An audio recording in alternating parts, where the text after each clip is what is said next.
Japan is the ghost in the global machine. For 3 decades, while headlines obsessed over Washington, Beijing, and Brussels, Tokyo quietly did something far more radical. It turned its central bank into a permanent life support system for the world's financial markets. And then, this year, it flinched. When Japan's 10-year government bond yield broke above 1.7%, the highest level since 2008, it looked like just another number scrolling across a financial terminal. It wasn't. That single yield crossing was the sound of a wire snapping inside the global system. Because for over 30 years, Japan had been the world's zero-cost funding source, borrowing at basically nothing, printing oceans of yen, and exporting that liquidity into every corner of global markets. They called it the yen carry trade. You could borrow in yen at near 0%, convert to dollars, and buy higher-yielding assets: U.S. treasuries, European bonds, global equities, speculative bets. The difference in yield? That was free money. Japan didn't just do this at the margin, it industrialized it. Over $3.3 trillion flowed into U.S. treasuries alone, helping to pin interest rates lower than they otherwise would have been. That invisible Japanese bid sat there for decades, quietly compressing yields, making risk look cheap and leverage look safe. Your ultra-low-rate 30-year mortgage? Part of that story was Japan. Sky-high stock market valuations supported by low discount rates? Japan helped write that script. Governments binge borrowing like there would never be a bill to pay? Japan made that illusion possible. But illusions are expensive, and they don't last forever. At 1.7%, Japan's interest bill isn't a rounding error anymore. On a public debt load that's roughly 263% of GDP, even a modest rise in yields explodes into real money, tens of billions of dollars per year in extra interest on top of a fiscal position that was already on life support. To keep the machine running at home, Japan just rolled out yet another stimulus package, around $110 billion in new spending, because their economy, after decades of stagnation, demographic decline, and deflation, simply doesn't know how to function without constant injections. But this time, something changed. For years, the bond market let them get away with it. Yields stayed crushed. The Bank of Japan could print, buy its own bonds, and suppress rates without immediate consequence. Now, the bond market is whispering a different answer. As yields broke higher, something bigger came into view: the end of the greatest carry trade in financial history. For decades, Japan had become its own biggest creditor, buying close to 90% of its own government bond issuance at times, essentially turning sovereign debt into a closed loop between the state and its central bank. At the same time, it was a major player in foreign debt markets, including U.S. treasuries. But when your fiscal situation becomes acute, you hit a hard question. How do you keep borrowing when you're already buying almost all of your own bonds and your debt to GDP is the highest in the developed world? That's where we are now. A new Japanese prime minister comes in, speaks in familiar language: stimulus, growth, support, and investors, both domestic and foreign, start doing a different kind of math. If Japan must issue more debt at higher yields, who's left to buy it? And if Japan is forced to look inward, what happens to the money it used to send outward? That's when you notice the second crack.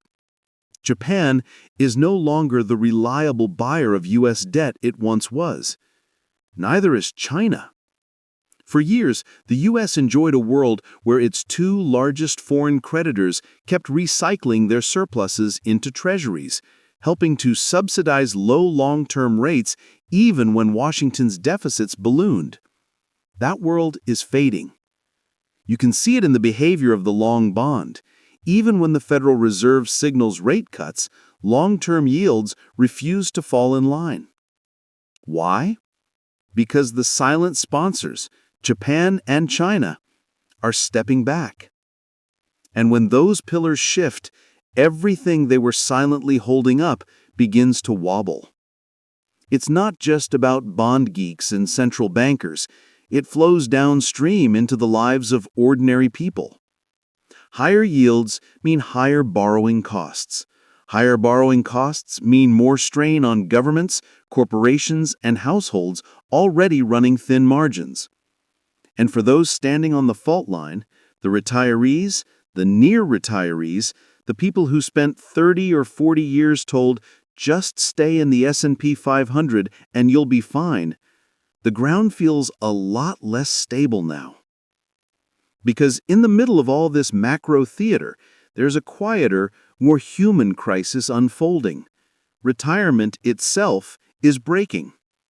2/3 of Americans live paycheck to paycheck. That's not a statistic. That's a sentence.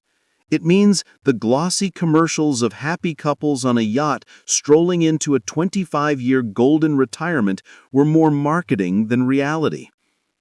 In financial planning offices across the country, the biggest fear among seniors is no longer, will I die too soon?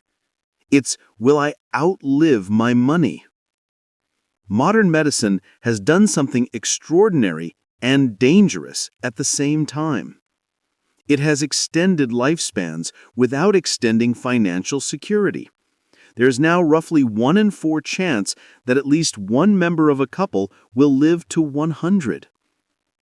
The old model, work until 65, retire and live a short twilight chapter, is gone. If you retire at 65 and live to 100, you are now facing the possibility of spending 35 years in retirement, almost half your life, in a phase where you're drawing down instead of earning. And that's before you factor in higher interest costs for governments, stressed social systems, and the ripple effects of a country like Japan stepping away from its role as global shock absorber. For decades, the narrative in financial services sold a comforting story. Boomers would work, save, invest in equities, and then pass down a great wealth transfer to the next generation. Houses, portfolios, businesses, assets handed from parents to children. Reality is more brutal. Many boomers will not be passing wealth down. They'll be using every last dollar just to stay afloat. Layer on top of that an aging crisis, an infrastructure crisis, rising natural disaster costs, and above all, a debt crisis so large that the numbers barely register anymore. When some of today's market veterans started their careers, $1 trillion was an almost mythical number. Today, U.S. debt has surged past $38 trillion, on its way toward 50. At a 5% average interest rate, debt service alone can push toward $2.5 trillion per year in a government that collects only a bit more than that in total revenue in a good year. You don't need a PhD in economics to see that the math is snapping. And that's before you consider that a huge chunk of assets on balance sheets, like student loans, which make up nearly a quarter of certain federal asset books, are already defaulting at rates of 15% and climbing. Japan's unwind is not a separate story from that. It's another log on a fire that's already burning. Japan's shock wave is only the first tremor. The deeper quake is what it reveals. How fragile the global financial architecture has become, and how much of modern prosperity rested on foundations people rarely questioned. Cheap credit wasn't an accident. It was engineered. It was subsidized. And for decades, Japan played the role of silent benefactor, underwriting the illusion that the West could borrow without limits and spend without consequences. But illusions break. And when they do, the consequences ripple far beyond bond yields and currency charts. They seep into the everyday struggles that people now whisper about more openly. Can I afford a home? Can I retire? Can I keep up?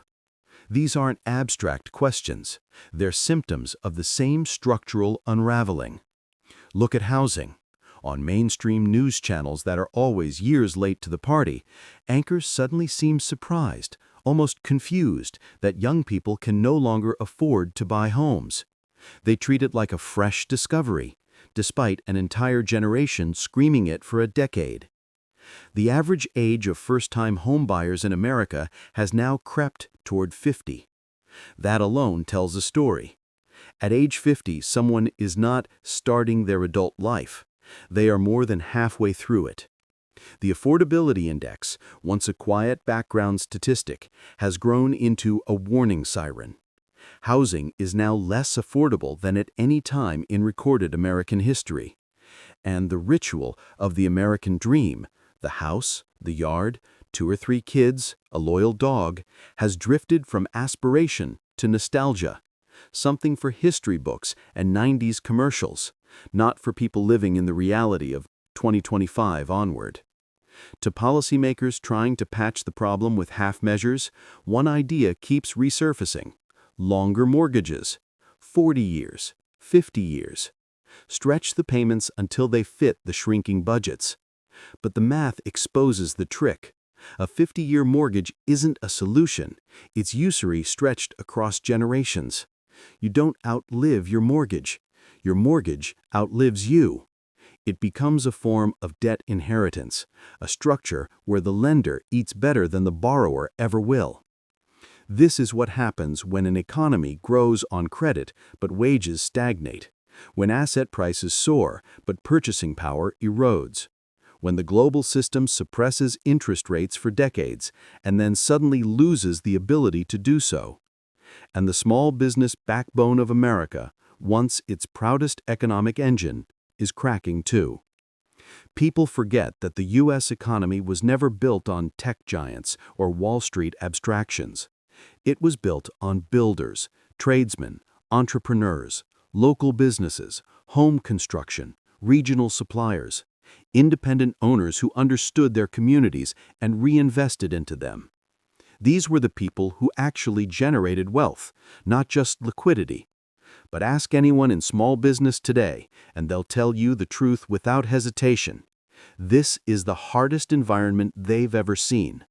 Not because demand has evaporated, not because Americans stopped working, but because the system itself has grown predatory, choked by regulatory inertia, long-term neglect, and an economic model that rewards leverage more than productivity. There hasn't been meaningful pro-small business legislation out of Washington in nearly 3 decades. The last balanced federal budget was in 1991. Most businesses today have lived their entire existence under permanent deficit financing. No household could survive that. No business could. But somehow the country convinced itself it could. That delusion lasted as long as global credit stayed cheap. As long as Japan, China, and foreign investors kept buying U.S. debt. As long as interest rates stayed pinned like a butterfly in a display case. Now, the pin is coming loose. The ripple effects are hitting across generations, not just seniors struggling with retirement, but younger adults reevaluating what life even means in an economy that feels stacked against them. Instead of chasing the old script, career ladder, corporate loyalty, pension stability, many have turned to alternatives: remote work, digital income streams, travel-based lifestyles, crypto speculation. Not because they're rebellious, but because the old path simply isn't real anymore. Japan's unwind didn't cause this shift, but it exposed it, pulled the curtain back, forced people to see that the economic systems of the last 40 years were never permanent. They were borrowed time.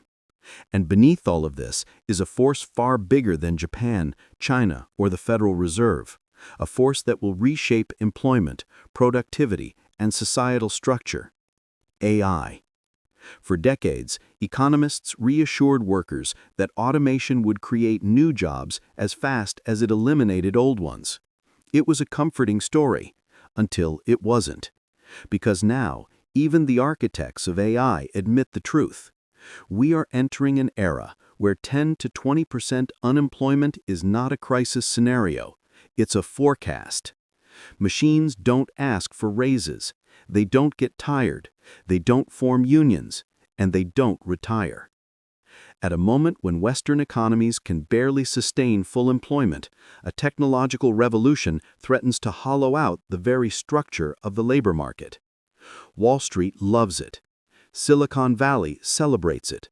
But for the average worker, it's a storm cloud on the horizon. The American dream was built on the assumption that hard work, stable income, home ownership, retirement. AI cracks every rung of that ladder. And yet, even in a landscape of crisis, something else has been quietly rising. Something ancient, countercultural, and increasingly global. Gold. While the West debates whether gold still matters, the rest of the world, especially Asia, has already answered the question. They are buying, importing, and accumulating at record pace. At a precious metal summit in Zurich, the energy wasn't euphoric, it was resolute. Miners, investors, analysts, they all understood something that mainstream media hasn't caught up to. Gold is not an asset you chase when markets are smooth. Gold is the asset you reach for when history bends. And history is bending now. Even major financial institutions, long hostile to gold, have begun acknowledging what they ignored for decades. The classic 60-40 portfolio no longer works in an age of inflation, instability, and structural debt. Some now quietly recommend 20% gold allocations. Why? Because they can read charts, but more importantly, they can read history. Gold doesn't need marketing. Gold doesn't need hype. Gold has outperformed stocks and bonds this entire millennium, even as financial media treated it like an outdated relic. Meanwhile, U.S. investors still allocate negligible portions of their portfolios to it, preferring crypto or overpriced equities, arriving late and leaving early. That divide between East and West, between physical and digital, between discipline and speculation, may end up defining the next decade. Because the world is choosing sides. Hard assets versus soft promises. Reality versus abstraction. And the center of gravity is shifting. Gold's resurgence isn't an accident. It's a signal. A signal that the world is preparing for something bigger than a recession, bigger than inflation, bigger than any interest rate cycle in living memory. It's preparing for a monetary reset. And the clearest proof of that shift isn't coming from Wall Street. It's coming from the East. Walk through a shopping district in Beijing or Shanghai on a weekend, and you'll see something that would shock most Americans. Young people, students, new professionals, couples in their 20s, lining up not for sneakers or gadgets, but for physical gold. Bars, coins, jewelry classified as investment grade. Meanwhile, walk through a mall in the United States and you'll see a very different picture. People buying things they don't need, with money they don't have, on credit they won't be able to repay. Two cultures, two futures, and a widening gap between them. Because Asia, the Middle East, and the BRICS nations aren't guessing where the global economy is headed, they're preparing for a world where fiat paper weakens and hard assets dominate. India's gold data is staggering. In a single month, it imported $14.7 billion worth of physical gold, a nearly 200% increase year over year. During just 5 days of festival season, consumers bought $11 billion worth by themselves. That isn't speculation. That's civilization-level memory. For thousands of years, when debt cycles peaked, when empires grew unsteady, when currencies weakened, people turned to metal. Not because it's flashy, not because it's trendy, but because it survives. Central banks see the same writing on the wall. Since 2008, they have been on the largest gold buying campaign in modern history. They don't buy crypto. They don't gamble on startup tokens. They accumulate the one asset that has outlasted every financial system ever built. This tells you everything. The institutions with the most to lose, central banks, are positioning themselves for the next chapter of global finance. And they know how the story usually ends. Because debt doesn't just go away. It gets revalued. It gets inflated out. It gets reset. And every reset has winners and losers. Japan's unwind, America's debt spiral, Europe's stagnation, China's slowdown, AI-driven unemployment. These aren't isolated cracks. They're pressure points of the same global phenomenon. A world running out of cheap credit and cheap labor at the same time. When that happens, currencies weaken, markets distort, governments scramble, and gold rises. But gold's rise is only half the story. The other half is behavioral, how people are preparing or failing to prepare for what comes next. In the precious metals industry, there's a story often repeated by those who've lived through hyperinflation, currency collapses, or sovereign restructurings. They say, gold doesn't make you rich during a crisis. It simply prevents you from becoming poor. That lesson is returning, because as we move into 2026 and beyond, the movement of capital, from paper to metal, from west to east, from speculation to preservation, suggests a once-in-a-generation rotation. And yet, the biggest psychological hurdle remains in America: denial.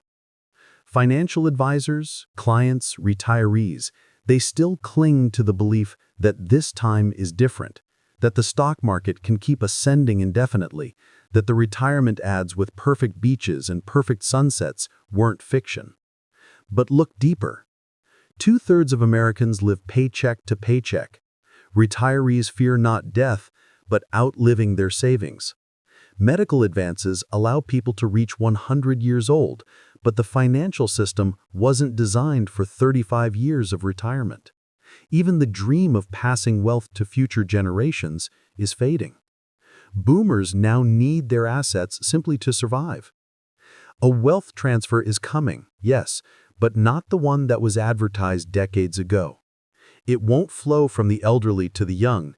It will flow from the unprepared to the prepared, from fiat to hard assets, from consumers to creditors, from nations that believed in perpetual borrowing to nations that didn't. And gold stands at the center of that transition. For the first time in decades, major financial institutions are publicly evaluating gold as a core component of traditional portfolios. Not fringe, not alternative, core. They're discussing allocations of 10%, 20%, even higher. This is the institutional awakening the gold market has been waiting for. Because despite its record performance, gold has been treated like an outsider asset in the West, a neglected cousin to stocks and bonds. But the pivot has begun. And as that pivot accelerates, the gold market is finally doing something long predicted but rarely achieved, shifting from a paper-dominated market to a physical-dominated market. The paper gold market, centered in London and New York, has long suppressed physical prices through leverage, derivatives, and synthetic exposure. But that era is ending. Physical demand, especially from Asia, has overwhelmed the ability of paper markets to dictate price. And once physical demand becomes the price setter, the ceiling rises dramatically. That's why veteran analysts believe gold could reach $5,000 sooner than most people think. Not decades from now, but within a market cycle. But as Frank Giustra famously warned, we must be careful what we wish for. A world where gold hits $5,000 isn't a world of prosperity. It's a world where currencies have weakened, trust has eroded, and financial systems are under stress. It's a world where history is repeating itself, loudly. Because gold isn't exploding, the currency beneath it is collapsing. That is the shift Japan's unwind exposed. That is the tension central banks are preparing for. That is the reality most people have not yet accepted. And as global markets stumble through the next 2 years, as debt ratios surge, as governments attempt increasingly desperate policies, and as AI disrupts the workforce faster than any industrial revolution before it, one question will define the next era. Who prepared and who didn't? For individuals, the answer won't be found in stock bubbles or speculative manias. It will be found in disciplined prudence and understanding the nature of money itself. Because no matter how modern the system becomes, no matter how digital the future looks, the oldest lessons still hold. Hard assets protect, debt enslaves, cycles repeat, and empires fall gradually, then suddenly. This is the world we are walking into. A world where prudence becomes power, a world where preparation becomes survival, a world where history becomes prophecy. And the time to position yourself is not when the reset begins, but when the signs are still ignored.